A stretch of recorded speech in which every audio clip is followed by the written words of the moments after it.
What is going on, Chess YouTube? In today's video, we're looking at 4 of the best games from day number 4 of the 2025 Freestyle Chess Grand Slam tournament. We've got games from Magnus Carlsen, Hikaru Nakamura, Gukesh D, the world champion, Caruana, and many more. These games were incredible. Let's dive right in. All right, our first game of the day is Nojabek Abdusattorov versus the GOAT, Magnus Carlsen. Of course, Nojabek here is playing as white, and this is freestyle chess. And again, this starting position is the same as day number 3.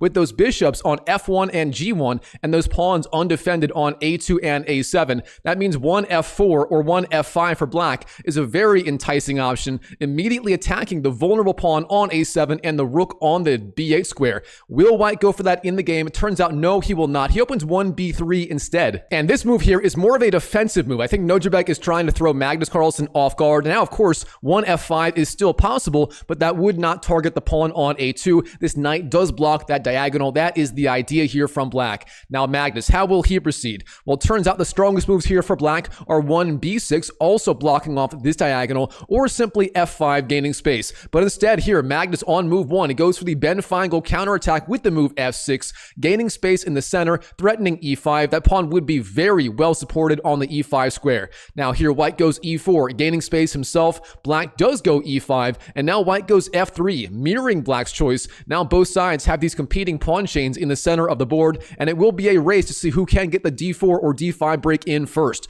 Now here, Nojabek, instead of knight to b6 rather, he actually goes knight to c6. Now, of course, with white going e4, again, that pawn on a7 is being attacked, and knight to c6 does defend that pawn. However, knight b6 may have been a little bit more solid, and Magnus here clearly trying to mix things up and go for an imbalanced game out of the opening. Now, Nojabek, how will he proceed? He goes for a very provocative move in the spirit of the English opening as white. He goes for the move c4, gaining space and clamping down on that d5 square. Now, of course, d5 is virtually impossible. That would lose a pawn on the spot, but this move is very controversial. Of course, it does permanently weaken that d4 square to a very significant degree. Beyond that, moves like knight to c3, h4, and bishop f2 were the other top engine choices, but instead c4 on the board. And how will Magnus respond? Well, he simply goes knight to b6, putting pressure on that vulnerable pawn on c4. Of course, now both the knight and the bishop are lining up pressure against that pawn. And what is white going to do in response?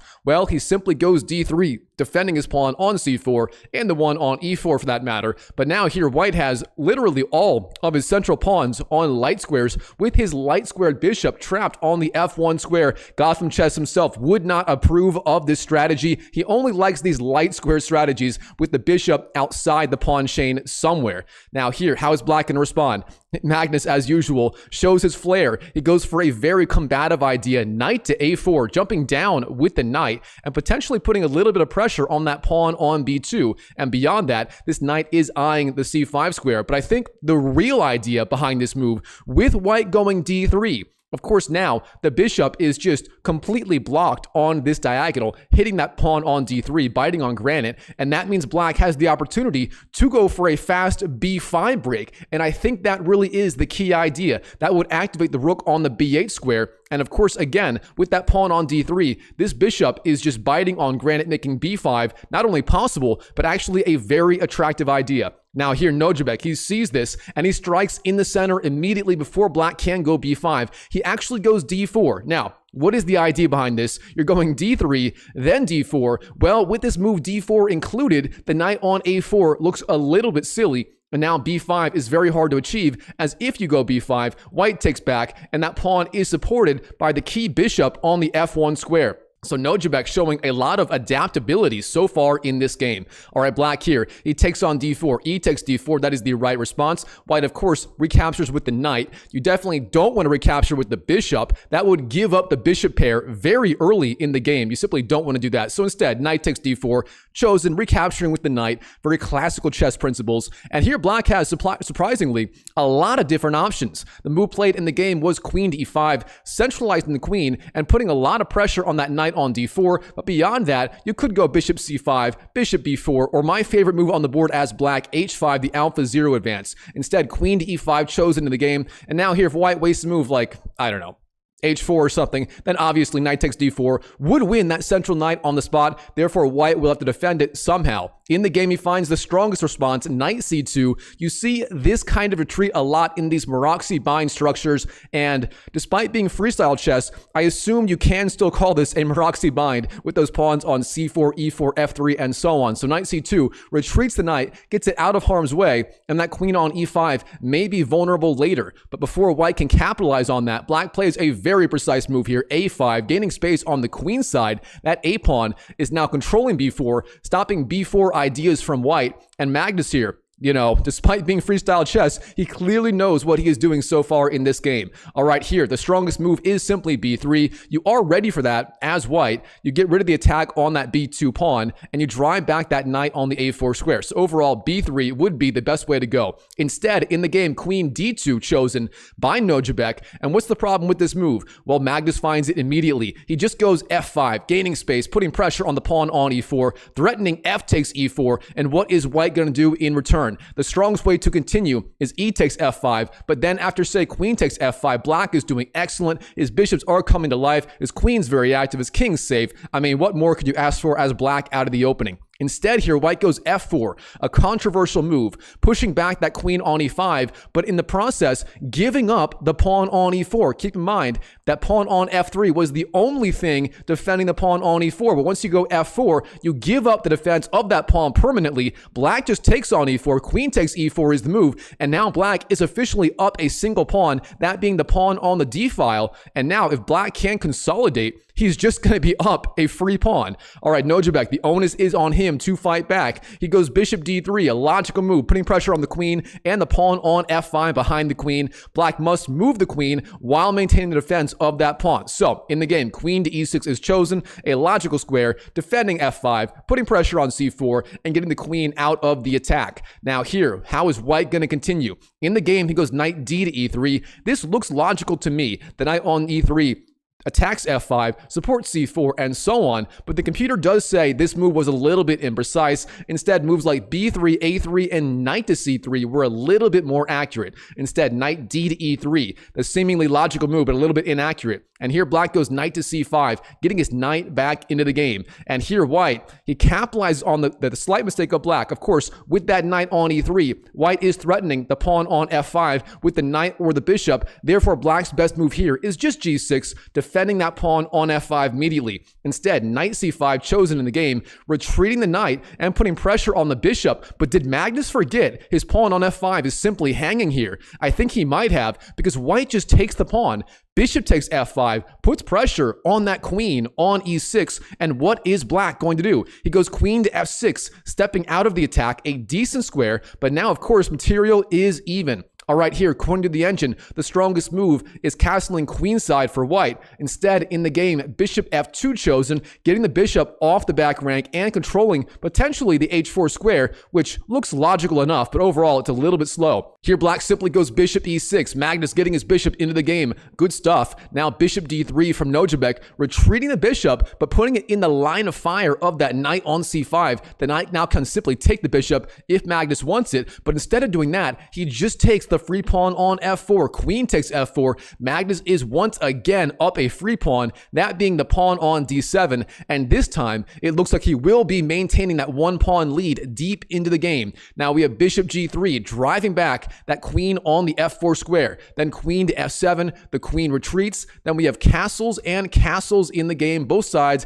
castling queenside, essentially keeping their kings on the c file and just swinging those rooks over to the d1 square. Of course, when you castle queenside in freestyle chess, the king always goes to the c file and the rook to the d file, as in classical chess, regardless of where the king and the rook starts in the game. All right, now of course, with the open f file, and the queen on f7, rook h to f1 makes a lot of sense as played in the game by Nojabek. Now here, before moving the queen, Magnus finds a very strong intermediate move. Knight takes d3, winning the bishop, hitting the king with check, forcing queen takes d3, and then he moves the queen out of the attack of the rook on f1. He just goes queen to g6, offering that queen trade. And will Nojabek go for it? It turns out, yes, he will. Queen takes g6 is the move. H takes g6. And now the GOAT of chess, Magnus Carlsen, has exactly what he wants. wants. He's up the bishop pair and a free pawn in the endgame with very good activity for his pieces. I mean, Magnus is just the greatest endgame player of all time. I'm sure he is just loving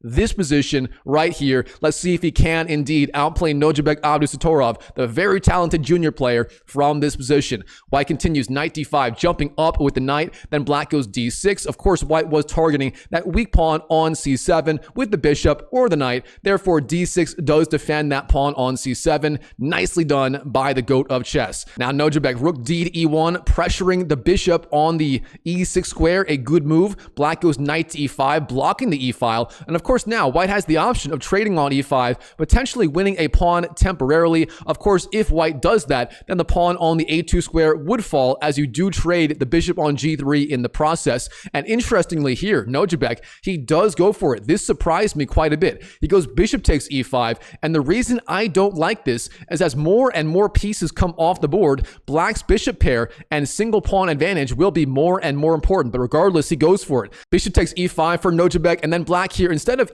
d takes e5 immediately, he actually trades his bishop for the knight. Bishop takes d5, then c takes d5, then d takes e5, then rook takes e5, and finally the key idea at the end of this sequence, without that bishop on g3 defending that pawn on the h2 square, black just swoops in with the rook. Rook takes h2, winning that free pawn. And again, Magnus here, he has the better pawn structure, the better minor piece, up a pawn. He is just dominating here. All right, white, knight d3 is the move, and Magnus goes bishop c5, putting pressure on the knight on the e3 square. Now we have rook to f7, flying up with the rook to the back rank, not the back rank, sorry, the 7th rank, pressuring that pawn on g7, nicely done. And now we have rook to h5, flying back with the rook and pressuring the other rook on the e5 square. Now we have rook to e6, jumping up with the rook, bishop takes e3, rook takes e3, and then rook h takes d5, winning a pawn temporarily, but of course that pawn on g7 is also hanging. White takes it, and again, black is up a single pawn in the endgame. Can Magnus convert this? Well, it turns out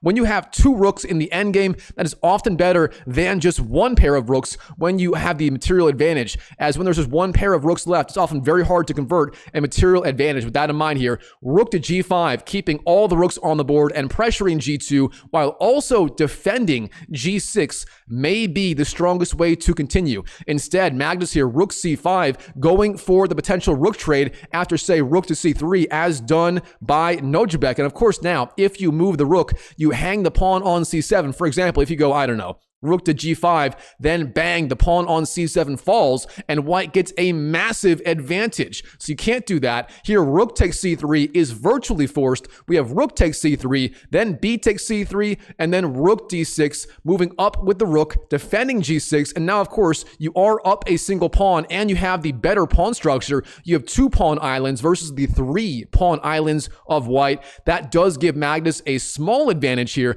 but again, as I believe it was Tarash once said, all rook endgames are drawn. That may be a little bit of an exaggeration, but here, white does have very decent drawing chances. Now, the best way to continue for white is king to c2, activating the king on the 2nd rank. Instead, a4 chosen in the game, the alpha 0 pawn blockading black's alpha 0 pawn on a5. Now we have rook c6, targeting that weak pawn on c3, king to c2, and then rook c4, jumping down with the rook and pressuring a4. Now, before defending, white goes rook g8, hitting the king. Then king to d7, then rook g7, king d8, and finally rook takes g6. Now we have rook takes a4, black now having the 3 versus 1 pawn majority on the queen side. White has the 1 extra pawn on the king side, and this imbalance does increase Magnus Carlsen's winning chances in the endgame, so he is slowly but surely outplaying Nojibek here so far. White goes g4, gaining space, black king to d7, then king d3 for white, marching his king, rook to f4, the rook slides over, king to e3, hits the rook, rook to c4, king d3, and then b5. Now we have rook to a6, the rook slides over, once again pressuring that weak pawn on the a5 square, then a4, g5, c6, g6, king d6, and g7. Now rook g4, the rook slides over, rook to a7, defends the pawn on the g7 square. Then we have king to c5, the king marching down. Now rook to f7, the rook slides over, rook g3 hits the king, king to c2, rook g2, king d3, a3, The pawn marches down the board, rook to a7, the rook slides over, rook g3, king c2, and king to c4. Magnus slowly but surely gaining space on the queen side here and looking to take over. Now white takes on a3, black takes on g7. Now it's just a 2 versus 1 pawn majority, and this can go either way normally, but here with the king on a4 and of course, or c4, and the a4 square guarded by that pawn, black has very good winning chances. All right, white goes rook a6, trying to get some counterplay. In the endgame, you must have your rooks as active as possible. But here, black, rook g2 is the move, forcing the king back to the first rank. We have king to c1, king just takes c3, rook takes c6, hits the king, and here the final move of the game is just king to b3. And here in this position, Nojabek, he simply resigns on the spot to Magnus Carlsen. Now, why did he do this? It's very simple. Here, black has simply a winning position. There's almost nothing white can do to stop the idea of b4, rook g1, forcing king d2, then you go king b2, b3, and so on, and you pretty much are guaranteed to push that pawn down to the b1 square, especially if your name is literally Magnus Carlsen. And for that reason here, Nojabek, he simply resigns on the spot to Magnus Carlsen in day number 4 of the 2025 Freestyle Chess Grand Slam tournament. And yes, that does mean Magnus is advancing to the semifinals of the tournament. We'll have to wait and see how the other games turn out to see who he will play in his semifinals match. All right, diving into our second game, we have Fabiano Caruana, one of the strongest players in the world, versus Gukesh D. This game is simply spectacular. One of these players will be losing by move 11. You don't want to miss how this one turns out. All right, in the game, of course, it is still freestyle chess with the same starting position as the last game. The king's on c1 and c8, and the big factor here, once again, is those pawns on a2 and a7 are undefended, meaning if either side goes f4 or f5, their bishops will be lining up with those undefended pawns, if I can draw arrows correctly. Now, how does white want to open this game? Does he want to go f4, the most aggressive idea? No, he does not. Instead, knight b3 is chosen in this game. The idea being, if black now goes f5, that pawn a2 is indirectly defended as that bishop is biting on the knight instead of the pawn. Now here, knight b3 chosen in the game, and black does the same. Knight b6, a perfectly fine move by Gukesh D, the world champion. Now Fabiano, he does go e4, gaining space in the center of the board, and it turns out that is the strongest move here, and black also goes e5, trying to clamp down in the center on those dark squares. Now here, white goes f3, bolstering his pawn and opening up the scope of this bishop, a very, very good move. And here black, the main idea for black is likely f6, again, bolstering the pawn on e5 in the spirit of the great grandmaster Ben Feingold, one of my favorite chess players of all time. But instead here, black goes knight c6. Also a perfectly fine move, getting the knight to a relatively normal square, at least by classical chess standards, controlling d4 and so on. And here white, he goes for the very aggressive idea of d4. That is the strongest move in the position, but it's very aggressive and very double-edged. What is black going to do about it? Well, he goes e takes d4, trading pawns. White trades back. Knight takes d4 for Fabiano Caruana, the American grandmaster. And here, once again, f6, the Ben Feingold move, is the strongest move in this position. The idea being, you bolster e5, you open up the scope of this bishop, and you do immediately target that very vulnerable pawn on a2. You don't want to lose that pawn as white. However, here instead, black actually goes for the other idea, f5, and this move is playable. It's just way, way riskier, and Gukesh D had to calculate everything out in advance to play a double-edged move like this. Now, what is the idea? Obviously, black is giving up that pawn on f5. Yes, the pawn on e4 is pinned. If you take with the pawn, black takes the queen and wins on the spot. However, you can take with the knight. The idea being, yes, you give up your pawn on f5, but in doing so, you win the pawn on the a2 square if white wants to go for that line. So here, white does go for it. Knight takes f5.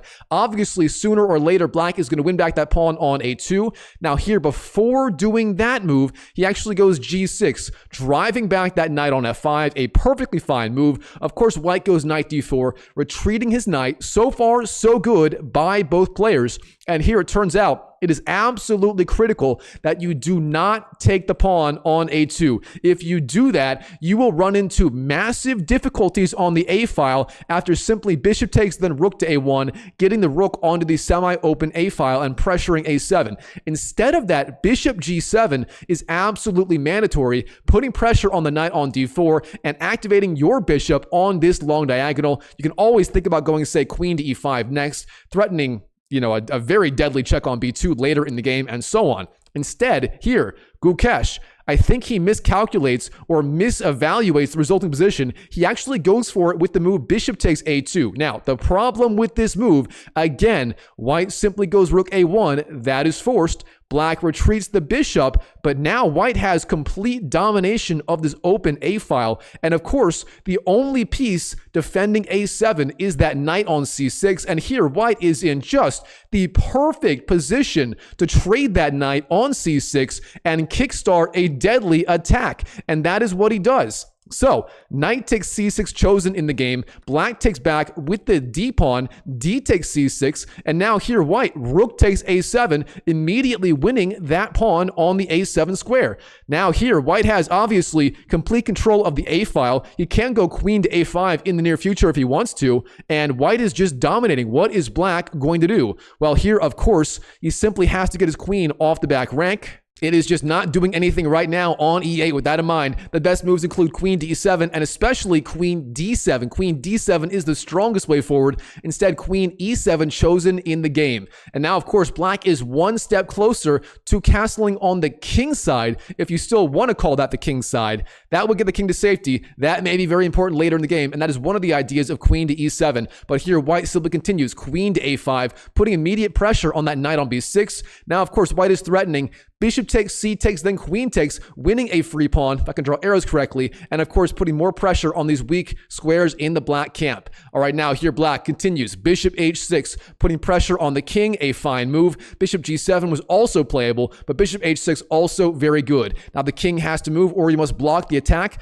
Bishop e3 chosen for white, and it turns out here, bishop g7, paradoxically, is the best move. You don't trade bishops. That bishop is so important for the defense of those dark squares, especially if you want to castle on the king side. Instead, though, bishop takes e3 chosen in the game. White goes knight takes e3, and already white is on the verge of being completely winning in this position. I mean, it's only move 13. Even since move 9, 10, or 11, white had a dominant position. And how did things go so wrong so quickly for Gukesh? Again, I think it was that move, bishop takes a2, chosen earlier instead of bishop g7, which led to the opening up of the a file, giving white just supreme dominance on this side of the board. Now here, black does castle on the king side, one of the longest castles you will ever see in a game of chess. Castling king side. I can't call it short castling because there's nothing short about moving the king 4 squares over, so we'll call it kingside castling for now. White goes queen c3, dropping his queen back. Of course, with the king no longer on the c8 square, all of the action is happening on the king side, and therefore you do want your queen back where it is eyeing all of these squares on the long diagonal. All right, now black continues rook to a8, challenging the white rook on the a7 square. And of course, there is no way to support that rook with the other one. Therefore, white will be forced to trade, and rook takes a8 was played in the game. Then we have rook takes a8, then b3. The idea being, of course, now the queen does control the a1 square. The rook was threatening rook to a1, and now the queen does support it. Now black continues queen g5, activating the queen, pinning the knight on e3 to the king on c1, and of course, exerting a little bit of pressure on that very vulnerable pony. White continues bishop e2, kind of a paradoxical move. Of course, you are giving up control of that g2 square a little bit, but right now there is no way for black to attack it, of course, as that knight on e3 is covering it, and if you take on g2, the knight is no longer pinned on e3 and it can recapture. Now black continues c5, gaining space on the queen side, and here, Fabiano Caruana, absolutely shockingly, in a surprise turn of events, he plays the final move of the game, and it's not even that difficult to find. He plays the move short castles, getting his king to safety, and as you can see in this position with that little king symbol right here, Gukesh resigned on move 18 to Fabiano Caruana. Now, this resignation to me is shocking from a world champion. Now, on the one hand, the computer does say white is just completely dominating here. He's up the equivalent of over 3 pawns, meaning the equivalent of a piece. Now, he's only up 1 pawn here, but he has the very powerful pawn majority on the king side. He has the safer king. Black's pawns on the queen side are very vulnerable, and white is completely dominating. White has the idea of potentially going g3, f4, and so on, gaining space. But on the other hand,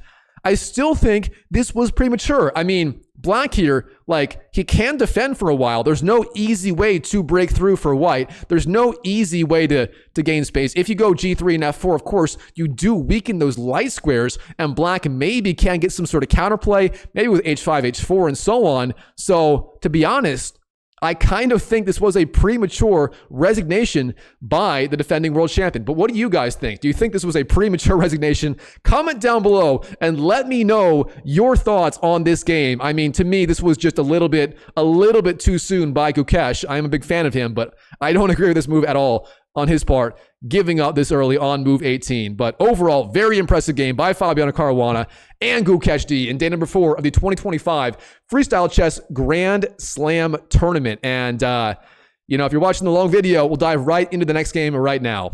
All right, in the game, of course, it is freestyle chess. The key factor here, the king is on e1, the major pieces are over on the king side, and the bishops are on a1 and b1, slicing down these long diagonals. That means moves like b3 and c4 will be very attractive. But of course, the strongest moves in this starting position include 1 c4, 1 f4, 1 knight g3, and 1 b3. In the game, Jovokier finds the strongest move 1 c4 in the spirit of the English opening, gaining space on the queen side. Now here, the strongest move for black is 1 c5, challenging white's pawn on c4. But instead, Hikaru, already on move 1, throws a big curveball. He goes for the move 1 g6. Now, what the heck is the idea behind this move? There's no bishop to fianchetto on g7. What is Hikaru doing? Honestly, I'm not sure. Now here, the computer says, shockingly, the strongest move for white is 2 c5. The idea being you clamp down on these squares b6 and d6 from that knight on c8. But instead, in the game, white goes for the equally shocking move g4. Gary the g-pawn enters the game. What is the idea behind this? I think it's designed to play against moves like h5 and f5. But overall, you're just being shockingly aggressive on the king side. All right, here, black continues c5, gaining space, and white does go knight g3, getting his knight developed behind that pawn on g4. And very interestingly, instead of that, the computer says queen g2 is the best move. The idea being that pawn on b7 is now pinned. You can't go b6, as then you would lose the bishop on a8. That is the idea. Instead, knight g3 chosen in the game by Jovokier Sindarov, and Hikaru, he decides it is time to fianchetto his queen to g7. The idea is very similar to queen to g2. That pawn on b2 is now pinned. If you go b3, for example, then you lose the bishop on a1 on the spot. So you cannot do that. With that in mind, in the game, Jovokier does go knight d3, developing his knight, and now Hikaru, he displays his aggressive intentions in this game. He goes b5, expanding on the queen side immediately. Hikaru is a madman in this game. You gotta love it. Now, what is the idea behind this move? Yes, you are giving up that pawn on b5 immediately. If white wants it, he can simply take that pawn and be up a free pawn as early as move 5. And that is what happens. C takes b5, chosen in the game. And what is the idea behind this move by Hikaru? Well, it's very simple. Hikaru, he has in mind the advance c4 in response, driving back that knight on the d3 square. That is the entire idea of this move. And now that knight on d3 has virtually no good squares to retreat to. All right, in the game, knight to c5 was chosen. Knight b4 would have been a little bit stronger, but either way, you got to get the knight out of the way of the attack of the pawn on c4. Now black continues, knight b6, developing his knight. Now we have bishop e4, clogging up this long diagonal and offering the bishop trade on the long diagonal. And here black says, no way, Jose. He goes d5, driving back that bishop immediately, and there's simply nothing white can do about it. That pawn is as steady as it gets on d5. Now here, it turns out the right retreat for the bishop is actually bishop h1, retreating all the way back with the bishop. That way you are not in the way of your f-pawn. Instead, in the game, bishop f3 chosen, and this move makes some sense, but the problem is it clogs up the f-file and stops a future f4 advance, which decreases white's ability to fight for the center of the board. Now Hikaru, once again, he finds the strongest move here. It's absolutely shocking how good these grandmasters are at freestyle chess. He goes bishop e5, clogging up the long diagonal and pressuring the weak pawn on b2. And what is black going to do about it? How will he defend? Well, it turns out he's not going to defend at all. In the game, Javokir, he goes queen to h3, developing his queen on the h-file. He wants to attack on the king side as soon as possible. Now, instead of this, the computer says the move e3 is actually the strongest. The idea being, honestly, I'm not sure.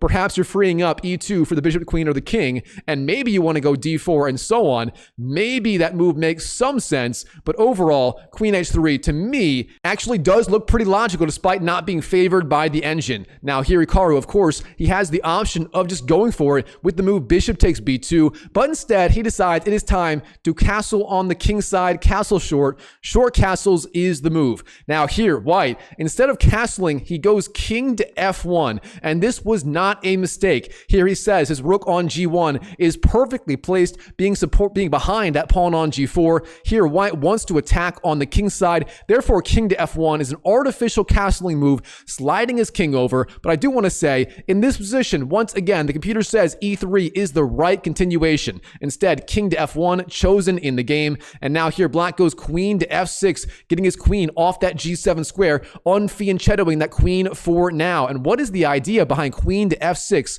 Well, we are about to find out. Here in the game, white goes knight f5, jumping up with his knight. And of course, with that queen on g7, the queen would be under attack. And now with or without the queen on g7, this pawn on g6, it can take the knight. However, that would be a very double-edged decision as of course, after g takes f5, you open up the discovered attack of the rook on the king, and it becomes very difficult to block that check. Now, what else could black do in this position? Well, it turns out the threats, including knight to h6, are so severe, black has almost no choice but to take the knight. So, g takes f5 chosen in the game. That is the strongest move here.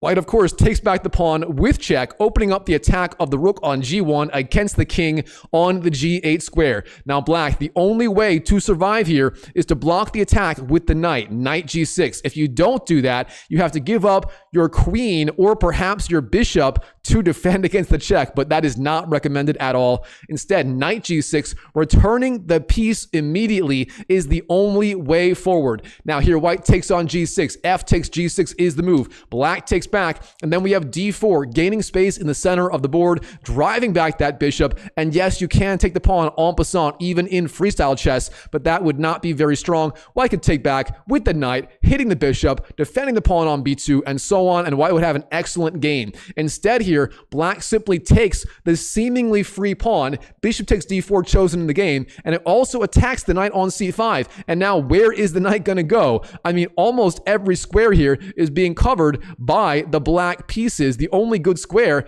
I mean, really is like a6, even a4 is covered by the knight. So what is white going to do about this knight on c5? This is a good time for a puzzle. If you like puzzles, pause the video right now and try to find the absolutely stunning move played by white, played by Javokir Sindarov in this position. This move is a true shocker. It's a very deep move. All right, here in this position, Javokir goes for the move knight to e6. The absolutely brilliant knight sacrifice. What is the idea behind this move? It's very, very simple. First of all, you are forking the rooks on f8 and d8. That means if black does not take the knight, he's going to be in significant trouble. However, both of the moves to capture the knight, f takes e6 and queen takes, also have their problems. Let's go through them one by one. If you take with the f pawn, f takes e6, then after queen to h6, you threaten rook g6, forking the queen and the king. That would be absolutely deadly. And the point of knight to e6, you cannot go rook d6, defending g6, as the e pawn blocks the rook. That is the entire idea of that sacrifice. twice. But after knight e6, if you take with the queen, you also run into trouble. Here, you just go queen takes, f takes, and then rook takes d6. And with the queen no longer on that f6 square, the bishop on d4 hangs. So for that reason here, Hikaru, he does not take the knight with the pawn or the queen. Instead, bishop e5 is chosen. He retreats the bishop out of the attack of the knight and the rook, but giving up an exchange in the process. But that turns out to be the right way forward. Now white takes on f8, black takes back, rook takes f8, and here white is technically up the exchange. He has the extra rook versus the extra knight of black. However,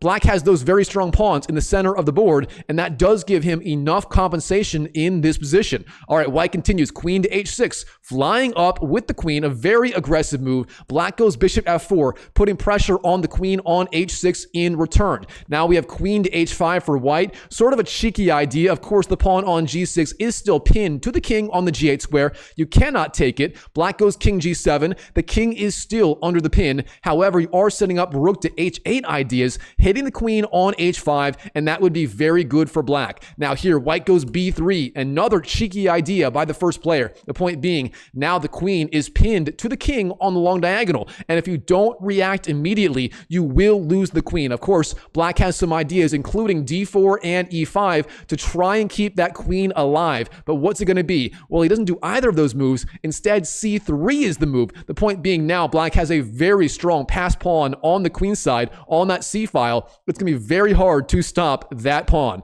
All right, here, the strongest move for white, it turns out, is simply e3, driving back that bishop and opening up these light squares for the bishop or the queen. Instead, though, in the game, rook to g4 was chosen. This move looks very active. You're activating the rook on the fourth rank, pressuring the bishop, and so on. But here, black, he's not in any trouble. The bishop, of course, is defended by the queen, and therefore black here simply goes d4, a very strong move, supporting the pawn on c3 and further increasing the strength of this blockade on the long diagonal. That blockade is so important for keeping the queen and the king alive in this game. And Hikaru, with his incredibly strong pawns on c3, on d4, despite being down the entire exchange, despite being down the rook for the extra knight, he is just completely dominating here. All right, in this position, white decides it is time to trade those bishops. This diagonal was opened up by that move, d4, and here white trades on a8. Bishop takes a8 is the move,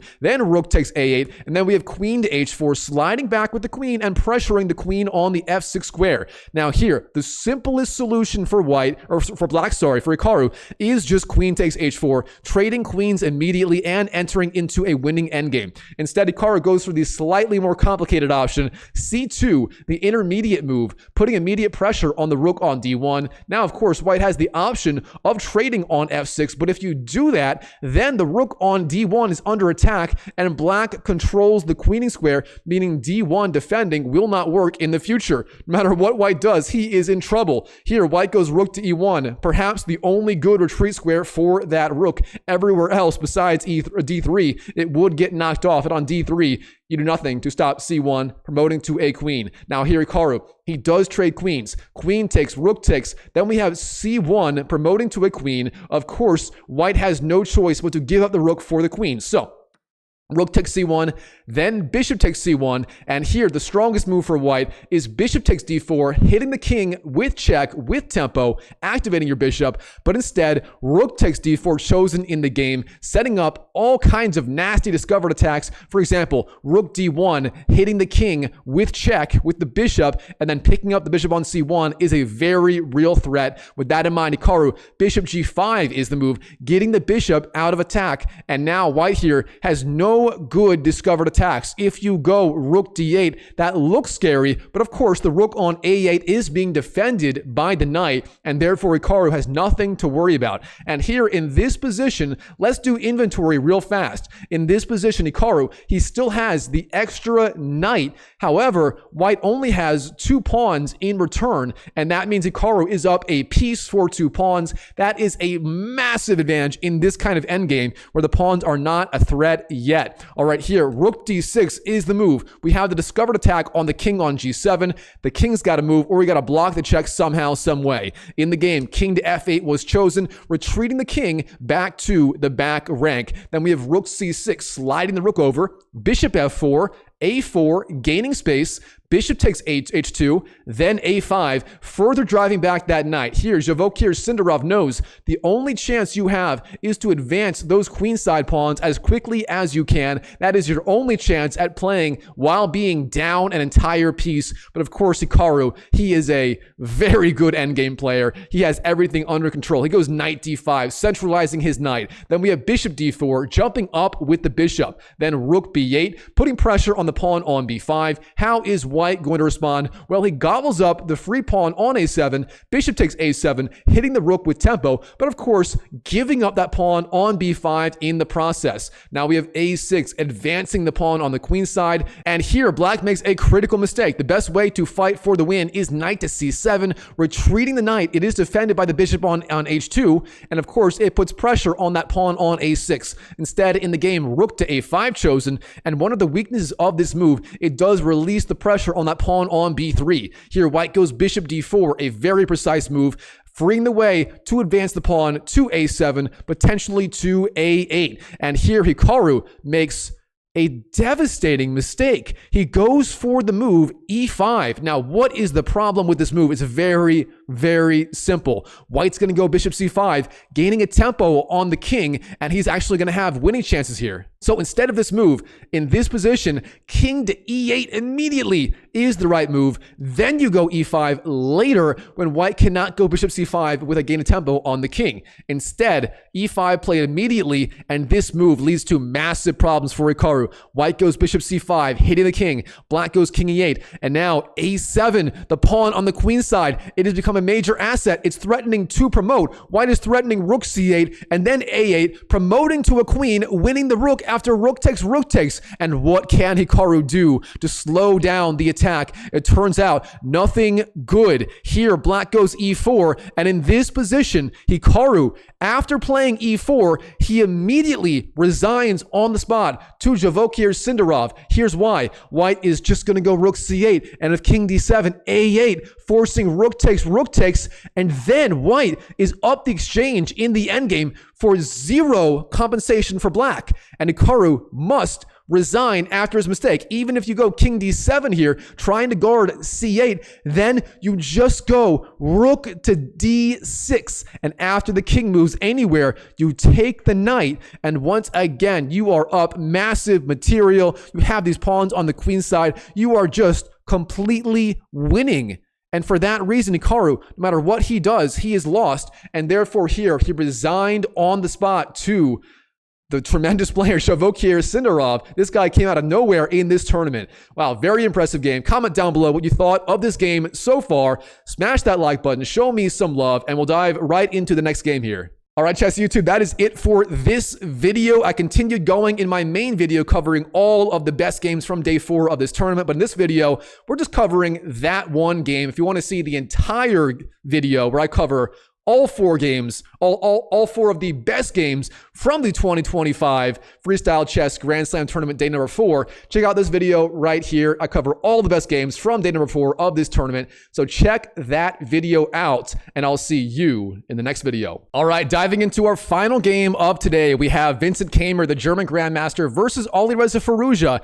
This game featured some very aggressive attacking chess. You don't want to miss how this one turned out. Watch until the very end, and let's dive right in. All right, once again, we have our usual freestyle chess starting position with those kings on c1 and c8, and very importantly, the bishops on f1, g1, f8, and g8. Those bishops on the g file in particular are slicing down the board, targeting those very vulnerable pawns on a7 and a2, and that means if either side goes f4, those pawns will be hanging on the spot. Now here, does White want to go f4, the most aggressive starting move? No, he does not. He goes knight to b3. The idea being, if Black goes f5, that pawn on a2 is immediately defended. And here black goes knight to c6 with a very similar idea. If white goes f4, that pawn on a7 is defended by the knight. Therefore, these pawns on a7 and a2 will not be hanging right away. Now Vincent goes e4, gaining space in the center of the board. Black goes e5, and white goes f3, bolstering his pawn on the e4 square. A very fine strategy from white, and black does the same. f6, so far so good.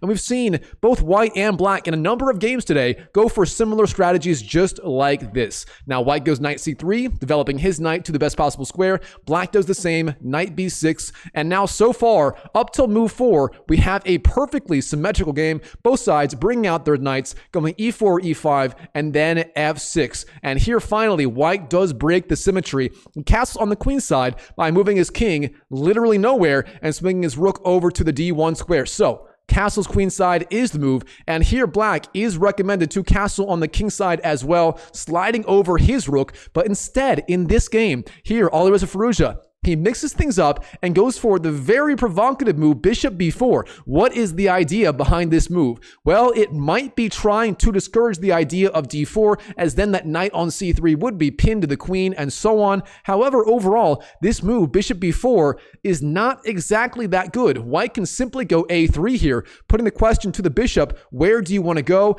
Now, this wasn't played in the game, but if you go a3, you either must retreat and admit this bishop move didn't make a lot of sense, or you trade on c3. White takes back with the d pawn, d takes c3, and white actually has a very good structure on the queen side, not to mention the bishop pair, and I would much rather play white here rather than black. However, instead, in the game, Alireza, he decides, you know what, with the bishop out on b4, that pawn on g7 is undefended, therefore we are going to go queen to g3, targeting that pawn immediately on the king side. A very interesting move, and we see the idea of perhaps queen b3 in a lot of 1d4 openings, a lot of queen's gambit openings in classical chess when black goes, say, bishop f5, bishop g4, and so on. But now it's sort of like the sides are reversed, with the queens obviously on e1 and e8. They do have access to the g file very fast in the game, and of course white is targeting g7. All right, now here black, what will he do about the defense of that pawn on g7? I expected perhaps queen g6, but no, Alireza, queen to e7. He's in a fighting mood in this game. He wants to keep the queens on the board, and that certainly matches his very aggressive, dynamic style of play. Now here, Vincent Keymer, he goes knight b5, jumping up with his knight and trying to get his knight on c3 out of the attack of the bishop on b4. I guess he was worried about bishop takes c3 ideas. However, this wasn't completely necessary, and perhaps king b1 was a stronger move for white. Now here, black goes a6, putting the question to the bishop, where do you want to go? What the heck is your knight doing on the b5 square? And Vincent says, you know what? I really don't know either. I'm going back to the c3 square. I'm getting the heck out of there. And here, finally, Alireza, he does trade on c3. Bishop takes c3, then d takes, and keep in mind, white has literally wasted a move, going knight b5, then back to c3, giving black the free move a6, which does seem to help him a little bit. And overall, black is doing perfectly fine here. Now, in this position, once again, Alireza, he should think about castling queenside. This didn't happen in the game, but castling queenside here is likely the best move. Instead, he goes knight to a4. Again, Alireza, the very aggressive player, being aggressive at all costs in this game, launching down with the knight on the queen side. Now, white goes bishop e3, developing his bishop, and now Alireza shows the key idea behind this knight jump a4. He wants to go for the ultra aggressive move b5, advancing the pawn down the board. Who does this guy think he is so far in this game? All right, here, white goes f4, gaining space on the queen side. Black goes bishop c4, flying down with the bishop. Now here, very importantly, white has the option of trading on c4. Bishop takes c4 would be a decent move. However, the problem with that is once you take, if black takes back with the b pawn, for example, bishop takes, then b takes, then the knight's actually pinned on the b file. If you move the knight, let's say knight d2 or knight a1, then the pawn on b2 falls to the other knight as the rook on b8 supports it. That is the idea behind bishop c4, trying to bait out a premature bishop takes c4 from white. But of course, Vincent Keymer, being a very strong German grandmaster, he doesn't fall for it. Instead, queen g4 is the move, pinning the pawn on d7 to the king on the c8 square, stopping d5 or d6 ideas from black. Now, however, I do want to point out, instead of queen g4, the strongest move here was f5, locking down the king side and preventing any sort of e takes f4 ideas from black. Instead, queen g4 played in the game, and here Alireza, he immediately punishes this mistake from white with the very precise move e takes f4, trading that pawn. Now here, how does white want to recapture? Do you take with the queen or the bishop? In the game, queen takes f4 was chosen. However, I do want to point out there is a nasty trap if you take with the bishop. If you go bishop takes, and if black takes on e4 with the queen, that would be a massive blunder, because then the pawn on d7 is undefended and queen takes d7 ideas are in the air. Instead though, queen takes f4 chosen in the game, a perfectly fine move by the German grandmaster Vincent Keymer. Now here, Alireza, knight to e5 is the move, getting the knight to the very good blockading square on e5, and it can be supported by, say, a pawn on d6 later in the game. Now here, Vincent, bishop d4 is the move, pressuring that knight immediately. And finally here, Alireza, he does castle on the king side. Do you call it short castles or long castles when the king moves 4 squares? We're going to call it kingside castles, but comment down below if this is short castles or long castles. I genuinely don't know in freestyle chess. I mean, it looks pretty long to me, but I'm going to say kingside castles for now. So kingside castles for white. And here, here, Vincent Keymer, queen to g3 is the move, a very strong move, putting pressure on that pawn on g7, and of course setting up potential, perhaps bishop e3, and then h6 ideas, as that pawn on g7 once again would be pinned to the king on the g8 square. Now here, how should black proceed? Well, as usual, in these kinds of positions, king to h8 makes a lot of sense, getting the pawn on g7 out of the pin of the king on the g8 square. Instead, bishop f7 chosen in the game, flying back with that bishop. Now here, we have bishop takes e5, giving up the bishop for the knight. Kind of a controversial decision, but here, Vincent, he has his ideas. That knight on d5 was just too annoying for him. Now we have f takes e5, and then bishop e2, developing the bishop, setting up bishop g4 or h5 ideas, and also, very importantly, vacating the f1 square, setting up rook h to f1 ideas. That will be a very important idea later in this game. All right, here, Alireza, he decides it is time to attack on the queen side, and he goes for it with the very strong move c5, gaining space, threatening c4, threatening b4, and so on. This is where the game gets heated. All right, rook d to f1 chosen. Vincent Keymer lining up his d rook on the f file, keeping his other rook on h1, setting up potentially, maybe, an alpha 0 advance. I would love to see that. Here, Alireza, c4 is the move, driving back that knight, blocking the bishop on this diagonal, and setting up b4 ideas. Now, where is that knight going to go? It goes to d2. That is the best square for the knight here. There's simply nothing else. Where else are you going to go? You can't go to c5. a5 looks ridiculous, as does a1. Therefore, knight d2 chosen in the game.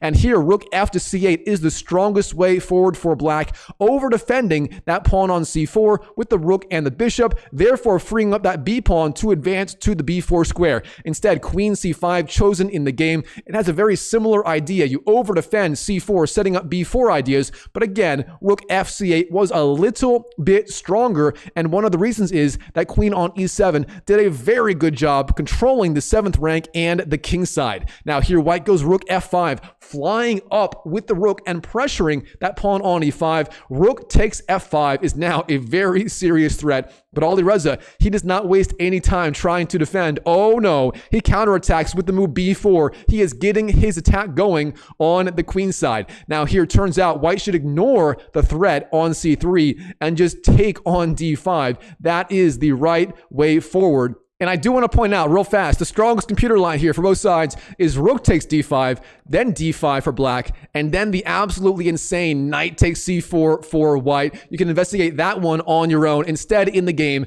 knight to b1 was chosen here, retreating the knight and over supporting that pawn on the c3 square. That way, if black takes on c3, it would be like b takes c3, then knight takes, and if he takes again, knight takes b3, then you take with the queen, queen takes c3, and you are doing okay on the king side. And that's sort of what happens here. Black takes the pawn, white takes back, and here, of course, black does not take the knight. Oh no, he takes the pawn on b2, knight takes b2 chosen, the knight being supported by the rook. Alireza Alireza getting everything he wanted in this game. Now black is ready for queen to a3 ideas, setting up the x-ray attack on the king. What is white going to do? Time is running out. He goes rook h to f1, sliding his rook over on black. Sure enough, queen to a3 by Alireza. You gotta love it. Alireza playing ultra aggressive in this freestyle chess game. Now we have king d2. The king march has begun. The king must get away from the queen side. The queen side is just being blown the f open. There's nothing he can do there. And here Alireza, he misses a beautiful tactical shot. This one is an absolute bombshell. We're talking like Sofia Vergara level bombshell right here. And the key move, you know what? Good time for a puzzle. If you like puzzles, pause the video right now and try to find the key idea in this position. And again, if you're enjoying this video, please smash that like button and comment down below what you think so far. It really does help me out a ton in the algorithm. All right, here, the key move for black is knight to d3. The knight sacrifice. This move is just a shocker. What is the idea? If you take with the c pawn, c takes d3, that is a massive blunder because rook b2 is absolutely deadly. That is the entire idea of this move, knight d3. Instead, in the game, queen d6 chosen, hitting the king on d2 with check. Now we have king e1. The king slides back out of the attack. And here, the best move for black is rook b to e8, sliding over with the rook and supporting the pawn on e5. Of course, that pawn is still being attacked twice by the white rook and the white queen. Instead, bishop e6 chosen, pressuring the rook on the f5 square. And now we have queen takes e5, the strongest response, ignoring the threat on the rook. The idea being now the queen on d6 is hanging, and if black takes on e5, queen takes e5, then you recapture with the rook, and of course the rook on e5 is no longer under the attack by the bishop. So for example, if black takes, you take back, and your rook on e5 is perfectly defended. Instead, in the game, queen b4 chosen by Alireza, attacking the knight, pinning it to the king on the e1 square. Alireza doing everything he can to counterattack after his mistake, bishop e6. But here, Vincent Keymer, he trades off the rooks. Rook takes, rook takes, rook takes, and then king takes f8, getting rid of all of those attacking pieces. And without the rooks on the board, it's going to be that much harder for Alireza to attack in this game. Now here, the strongest move for white is just king to f2, the artificial castling move, followed by perhaps king g1, either the move next or later in the game, getting the king to safety. Instead, queen f4 was chosen, pressuring the king on the f8 square. Now here, black goes king to g8, sliding his king over. White goes queen d2, breaking the pin on the knight, and therefore threatening ideas like knight d5 with a double attack on the queen on b4. And what is Alireza going to do about it? Well, in the game, he just goes queen to c5, sliding back with the queen. Queen b6 may have been a little more precise, but overall, queen c5 also a perfectly fine move. Now here, Vincent, h3 is the move, gaining some space on the king side, and a5 is the move for black. Now we have king to f1, queen to f8, king to e1, sorry. The king shuffling kind of back and forth here. I expected king g1, but instead, king e1, keeping the king in the center of the board. Now we have queen f6, Alireza sharking around in this position, keeping the pressure up, and once again pressuring that knight on the c3 square. Here, white goes bishop g4, offering the trade of bishops, and that would really damage white's pawn structure on the king side. Is Vincent Keymer making a mistake with this move? Well, here Alireza, he does not take. Instead, h5 is the move, and this move is very, very tricky. I'm giving it a tricky symbol right there. The point being, if you take the pawn, that pawn is poisoned, but a bang, queen to h4 hits the bishop and the king. Therefore, you cannot do that. It is tactically defended via the weak king on e1. Instead, bishop takes e6 was chosen in the game, hitting the king with check, and therefore you must recapture. D takes e4 chosen, taking back. Now we have king e2, and here we have officially an endgame with the queens and the knights on the board, and the knights do pair very well with the queen. They have, they control a lot of squares. The queens also attack a lot of squares, and therefore both sides must be ultra careful here. All right, in the game, a4 was chosen by Alireza, gaining more space on the queen side, potentially intending a3, advancing that alpha 0 pawn. And Vincent Keymer, he is worried about that. Instead of allowing that, he goes a3 himself, blocking that alpha 0 pawn dead in its tracks. All right, now we have queen to e7, sliding back with the queen. then knight b5, jumping up with the knight, then queen c5, queen to b4 for white, offering the queen trade, and then we have the move queen to g1. And this move right here turns out to be a significant mistake. Instead, queen to e5, keeping the queen centralized, was the right way forward. Instead, queen g1 chosen in the game. White takes on b2, queen takes b2, then we have queen takes g2, and here white is officially up an entire piece.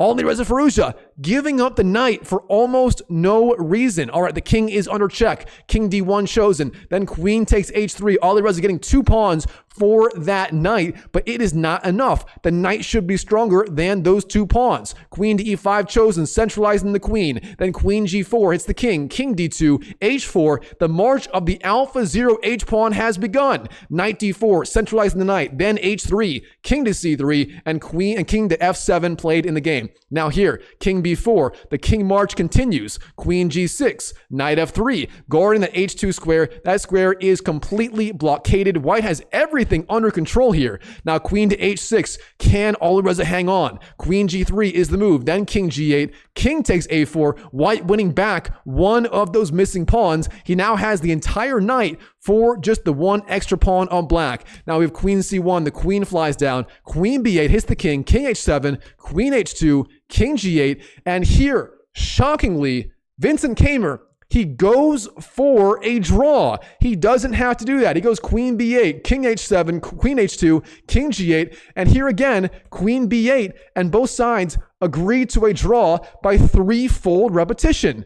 It's an absolute shocker. Vincent Keymer throwing away a completely winning position. For example, the strongest computer line, I'm just going to run through it real fast. This is what the engine gives as best play for both sides. King to b5, giving up the pawn on a3 immediately. Then here, queen e3, queen takes h3, queen takes e4, king b4, queen takes c2, queen takes e6 check, king to h8, queen e8 check, king h7, queen e4, forcing the queens off. Of course, after queen takes, you go knight g5, forking the king and the queen. Then the queen does fall, king g6, knight takes e4, and white has a completely winning endgame. The knight stops this pawn, the king stops this pawn, and this pawn does promote. So the computer clearly showing, starting with king b5, white is completely winning here, but Vincent Keymer, he agrees to a draw with queen to b8. You can't make this stuff up. Do you guys agree with Vincent Keymer's decision to go for a draw in this winning position as white? Personally, I think he could have played on. I think he should have played on, but maybe he was giving Alireza Firouzja a little bit too much respect in this game. Either way, really, really impressive stuff by both players. So, what a game by Vincent Keymer and Alireza Firouzja in day number 4 of the 2025 Freestyle Chess Grand Slam Tournament. All right, Chess YouTube, hope you enjoyed this video. If you did, comment down below what you thought of this video, what you liked, what you didn't like. I'm still trying to find the right format for the videos on this channel. I'm thinking about doing one long video each day where I cover like the day's best games, maybe some older stuff, there's no new stuff, and then breaking it up into individual game clips and also posting those. So I'm still playing around. Maybe I'll post some streaming clips as well in the future. So I hope you guys like this new format that I'm about to experiment with here. So hope you enjoyed it. Comment down below what you thought. And of course, I'll be covering day number 5 of the, do we have a day number 5? I think we have a day number 5. Let me check real fast. You know what? I'll check later. If there is a day number 5, if they are playing tomorrow, if there is no rest day, I'll certainly cover that tomorrow. If not, I'll find something else amazing to cover for you guys. So that's all for today. Check out this video right here where the algorithm is recommending the number 1 video you would like to watch. So check out that video on your screen right now, and I'll see you in the next video.